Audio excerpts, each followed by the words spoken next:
Comment diable les troupes nord-coréennes arrivent-elles à Koursk, en Russie? C'est une image déroutante. La Russie se bat contre l'Ukraine et des soldats de l'un des gouvernements les plus secrets du monde sont stationnés là-bas à des milliers de kilomètres. L'explication, un partenariat entre Kim Jong-un et Vladimir Poutine qui fait entrer la politique de la guerre froide dans le 21e siècle, n'a rien d'étonnant, mais l'explication est aussi bizarre que le problème lui-même. Quel est donc le problème? Est-ce une question de stratégie, de philosophie ou quelque chose de plus désespéré? Comment diable ce partenariat improbable a-t-il pu voir le jour? Si l'on considère que la Corée du Nord n'a pas l'intention d'occuper l'Ukraine, la question est légitime. Les causes peuvent toutefois être attribuées à un accord de défense conclu en 2004 entre Poutine et Kim Jong-un, le leader de la Corée du Nord. Cet accord oblige chaque pays à défendre l'autre en cas d'invasion et la Corée du Nord l'a officiellement ratifié le 12 novembre. Novembre 2004, au moment même où Poutine lançait sa contre-offensive Koursk. C'est presque identique au règlement dont dispose l'OTAN en vertu de l'article 5 de sa charte, si cela vous dit quelque chose. Tous les pays de l'OTAN réagissent comme s'ils avaient été attaqués lorsque l'un d'entre eux l'est. La Corée du Nord envoie des troupes pour protéger son partenaire en cas d'attaque contre la Russie. C'est exactement ce qui se passe actuellement à Koursk. L'objectif de l'invasion de l'Ukraine début août était de conquérir des territoires qui pourraient ensuite être utilisés comme moyen de pression sur la Russie. Si Poutine rendait une partie, voire la totalité du territoire qu'il a conquis en Ukraine, Koursk serait restitué à la Russie. Cela pourrait toujours être le cas, mais les événements de Koursk semblent également avoir déclenché l'accord de défense stratégiquement synchronisé entre la Corée du Nord et la Russie. En raison de l'invasion de l'Ukraine à Koursk, les Nord-Coréens affluent en Russie. Poutine fait entrer une toute nouvelle nation dans la guerre en utilisant cette invasion comme justification. De plus, il reçoit déjà des milliers de troupes nord-coréennes. La BBC a été l'une des premières à parler de l'invasion de la Russie par les troupes nord-coréennes le 18 octobre. Octobre 2004, le service de renseignement suprême de la Corée du Sud a indiqué que le président Kim avait envoyé au moins 500 soldats en Russie. Le nombre réel était probablement bien plus élevé. Le président ukrainien Volodymyr Zelensky a indiqué que les données des services de renseignement de son pays indiquaient qu'environ 10 000 Nord-Coréens étaient arrivés. Un chiffre de 12 000 ayant circulé, les médias sud-coréens ont supposé que ce nombre était nettement plus élevé. Soit Zelensky, soit les médias sud-coréens avaient raison, comme il semble désormais. The Independent affirme que le chiffre est d'au moins 10-0 de plus. La quasi-totalité d'entre eux ont été emmenés dans une région spécifique de Russie. Vedant Patel, un porte-parole du Pentagone, donne des informations. Je peux confirmer aujourd'hui que plus de 10 000 soldats nord-coréens ont été transférés vers l'est de la Russie et que la plupart d'entre eux ont été déplacés dans l'oblast de Koursk, à l'extrême ouest, où ils ont commencé à combattre aux côtés des forces russes, a-t-il déclaré. Patel a ajouté que la Russie formait les Nord-Coréens à l'utilisation de ses véhicules aériens sans pilote et de son artillerie. Ils seraient également formés au déminage des tranchées, une compétence importante si l'on considère le nombre de fois où des tranchées ont été utilisées dans des fortifications comme celles que l'Ukraine a construites à Koursk pendant le conflit en Ukraine. Tout cela mis bout à bout laisse entrevoir un avenir sombre pour l'Ukraine et la situation ne cesse de se dégrader. Le New York Times a publié un article le 10 novembre. Le 10 novembre 2004, il a écrit que l'Ukraine avait bien plus à craindre que les 10-0 à 12-0 soldats nord-coréens qui sont arrivés en Russie. Poutine avait des plans bien plus ambitieux, notamment une contre-offensive avec jusqu'à 50 000 soldats russes et nord-coréens. Poutine a été en mesure de rassembler cette force sans avoir à retirer ses propres troupes. Des offensives continuent dans le Donbass puisque la Corée du Nord a été impliquée afin de concentrer son attention sur l'Ukraine et de vaincre les envahisseurs qui avaient envahi la région de Koursk. La Russie était enfin prête à mener une guerre sur plusieurs fronts. C'est ce que Poutine et ses collaborateurs du Kremlin veulent vous faire croire. Le 10 novembre, le New York Times a fait la prédiction que l'attaque avec 50-0 hommes aurait lieu dans les prochains jours. Cette prévision s'est avérée exacte. Ce qui aurait dû être quelques jours merveilleux pour le chef d'État russe s'est transformé le 12 novembre en un jour d'horreur. En effet, le 12 novembre 2004, Poutine a annoncé qu'il avait ordonné à son armée de 50-0 hommes de se rendre à Koursk pour reconquérir le territoire russe. En fin de compte, il rétablirait la confiance du peuple russe en surmontant l'humiliation causée par l'invasion de l'Ukraine. Mais ce n'est pas ce qui s'est passé. Alors que l'Ukraine continue d'affaiblir les 50 000 soldats envoyés par Poutine, la contre-offensive russe s'enlise à Koursk, mais revenons un peu en arrière, le 12 décembre dernier. Novembre, une vidéo montrant les premières phases de la contre-offensive de Poutine à Koursk a été publiée sur la chaîne YouTube du Times of India. Lorsque la Russie a envahi l'Ukraine avec ses 50 soldats, l'armée ukrainienne aurait été inquiète. Selon le Times of India, qui a également confirmé les affirmations selon lesquelles des soldats nord-coréens se trouvaient parmi les 50 000 soldats, Zelensky estime que ce chiffre est exact. Toutes ces affirmations ont été accompagnées de preuves vidéo d'explosions et d'attaques contre des véhicules et des lieux ukrainiens. Cela a laissé une mauvaise impression sur l'avenir de l'Ukraine. Néanmoins, le film contenait une affirmation intéressante. Le groupe ennemi de Koursk, fort d'environ 50 hommes, est toujours retenu par les troupes ukrainiennes, a déclaré Zelensky dans un message Telegram après avoir reçu un briefing du général Oleksandr Syrsky, le chef de l'armée ukrainienne.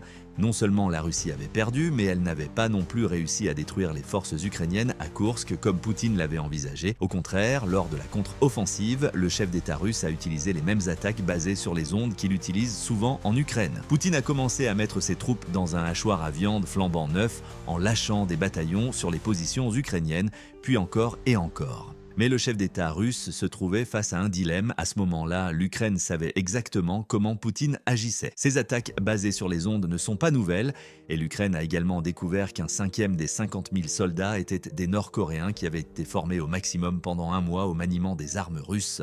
Sur le papier, la contre-offensive semblait bien plus impressionnante qu'elle ne l'était en réalité. La première attaque russe a échoué sur toute la ligne. Les premiers signes de cet effondrement ont été observés sur le site de médias sociaux Reddit.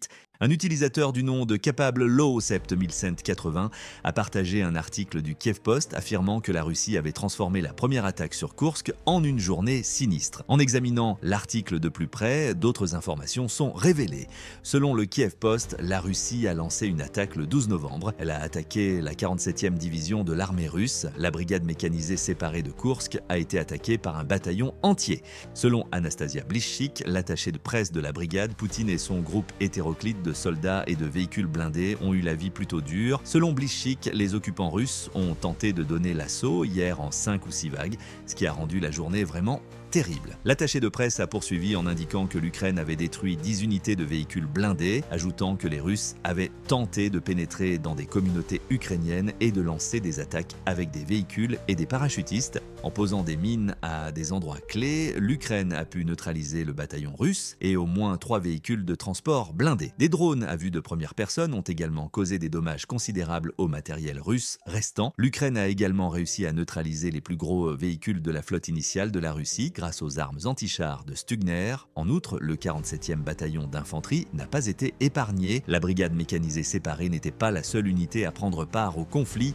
Comme l'a rapporté Blishchik, nos unités ont détruit d'autres véhicules blindés à proximité. De plus, un groupe d'assaillants a été éliminé et les survivants se sont dispersés dans tout le pays. Le mot liquidé fait peur, mais il semble que ce soit vrai. Selon l'analyste en armement Yulian Robka, cette première contre-offensive à Koursk a commencé le 9. Elle a duré 3 jours. Selon Robka, l'Ukraine a détruit pendant cette période 28 unités de véhicules blindés et un nombre incroyable de 200 soldats tués ou blessés par des explosifs et des drones ukrainiens. Robka a parlé ouvertement des conséquences et a qualifié cela de catastrophe pour Poutine et ses généraux. Poutine a envoyé sa première unité militaire combinée nord-coréenne et russe à Koursk. Quelques centaines seulement sur les 50 que comptait cette unité, mais elle a été détruite. En quelques jours seulement, l'Ukraine a détruit ses premières vagues, tout en subissant elle-même presque toutes les pertes. Cette anecdote a souvent été racontée pendant la bataille.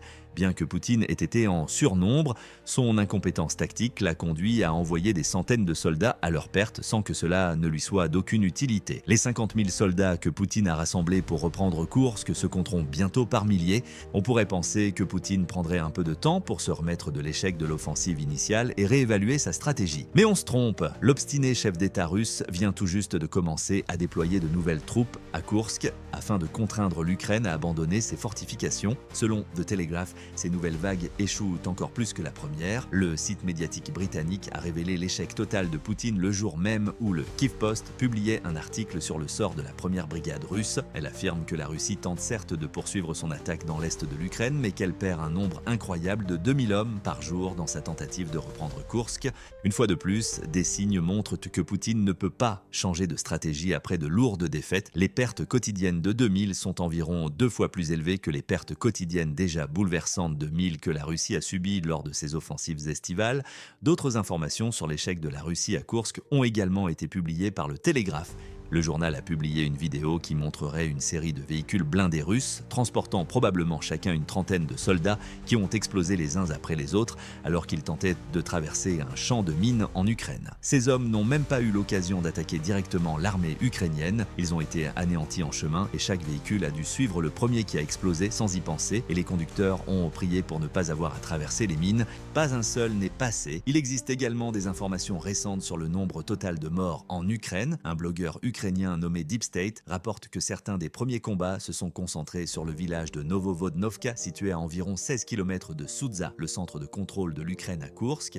Les combats se poursuivent dans ce village avec la victoire de l'Ukraine. La Russie a déjà perdu 300 soldats et endommagé environ 2/3 des véhicules blindés qu'elle a envoyés dans la région. Les blogueurs militaires russes tentent de répandre l'idée que la contre-offensive de Poutine à Koursk est réellement efficace malgré toutes ces preuves. Selon la chaîne Two Majors sur la plateforme de médias sociaux Telegram, l'équipement de l'Ukraine est tombé en panne. Leur équipement étant resté bloqué, les militaires ukrainiens utilisent des engins de chantier capturés pour naviguer sur des routes boueuses en direction de Soudza. Les porte-paroles de Poutine continuent de répandre l'idée que les armes fournies par l'OTAN à l'Ukraine sont insuffisantes, alors que des centaines de soldats russes et nord-coréens meurent à Koursk. La vidéo publiée jusqu'à présent semble toutefois montrer autre chose. La question évidente qui découle de tout cela c'est la suivante: que va-t-il se passer ensuite? En particulier, la contre-offensive de Poutine à Koursk n'en est encore qu'à ses débuts. Comme la plupart des 50 000 soldats russes et nord-coréens attendent actuellement d'être déployés, l'Ukraine est loin d'être tirée d'affaire. Les premiers signes ne sont toutefois pas favorables à la Russie. À Koursk et dans le Donbass, 2000 personnes sont actuellement tuées chaque jour. La stratégie de Poutine consistant à s'appuyer fortement sur le personnel est clairement en train d'échouer. Même si nous supposons que l'Ukraine tue 500 des 2000 personnes à Koursk, si le nombre de victimes russes reste aussi élevé, l'Ukraine n'aura besoin que de 100 jours pour épuiser les 50-0. Si nous supposons que Poutine augmenterait la taille de ses vagues d'attaques au fil des jours, il pourrait accomplir la tâche encore plus rapidement. L'Ukraine tient la position et inflige des pertes terribles aux soldats nord-coréens et russes. Et si Zelensky parvient à ses fins, elle pourrait même aller plus loin. Selon le Kyiv Independent, le président ukrainien estime qu'il pourrait essentiellement détruire le projet commun de la Russie et de la Corée du Nord si l'Occident autorisait l'Ukraine à utiliser des missiles à longue portée comme Storm Shadow et Attack-MS en Russie. Avec ces missiles, l'Ukraine pourrait attaquer n'importe quel camp en Russie où les forces nord-coréennes sont rassemblées et les détruire si minutieusement que l'attaque de Poutine, forte de 50-0 hommes, échouerait avant de pouvoir réellement commencer. Bien que des rumeurs aient circulé en septembre selon lesquelles les États-Unis et la Grande-Bretagne envisageaient d'autoriser l'utilisation de leurs armes, une telle autorisation n'a toujours pas été accordée. L'Ukraine tiendra la position et repoussera tout soldat que Poutine enverra sur elle, même sans ses armes. Elle fera probablement échouer les tentatives de la Russie de reconquérir son pays si elle réussit à repousser la contre-offensive qui compte 50 000 soldats, comme elle l'a fait jusqu'à présent à Koursk. Le commandant en chef, Oleksandr Syrski, affirme que depuis le mois d'août, l'Ukraine a déjà tué 7 905 de ses hommes, blessé 12 220 autres et capturé plus de 700 d'entre eux rien qu'à Koursk. Ces chiffres vont probablement s'envoler maintenant que Poutine inonde Koursk de troupes, l'Ukraine pouvant cibler des contingents considérables. En ce qui concerne Poutine, il n'a pas encore déclaré si du personnel nord-coréen se trouvait parmi les 50 000 soldats qu'il a envoyés à Koursk. Pour être honnête, il n'a pas à le faire non plus.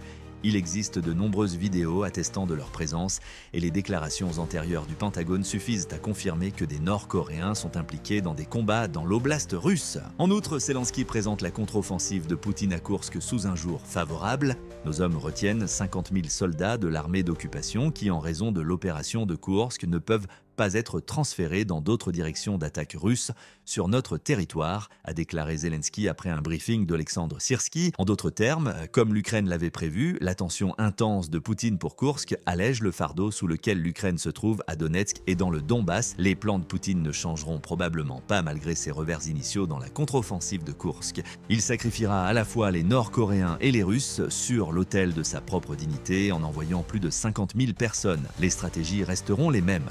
Outre Outre les hommes, d'autres véhicules blindés seront perdus. La seule question qui demeure est de savoir si Poutine sera en mesure de reprendre Koursk avec la stratégie du hachoir à viande qui a si mal fonctionné en Ukraine. Selon des données provisoires, ce ne sera pas le cas, mais comment jugez-vous les succès remportés jusqu'à présent par l'Ukraine à Koursk? L'oblast sera-t-il reconquis avant que les forces russes et nord-coréennes combinées de Poutine ne soient épuisées? Enfin, les États-Unis et le Royaume-Uni pourraient-ils permettre à l'Ukraine de cibler à l'avance les 50 000 camps avec leurs missiles à longue portée? Comme toujours, je suis heureux que vous regardiez la vidéo et je vous invite à laisser un commentaire avec vos idées.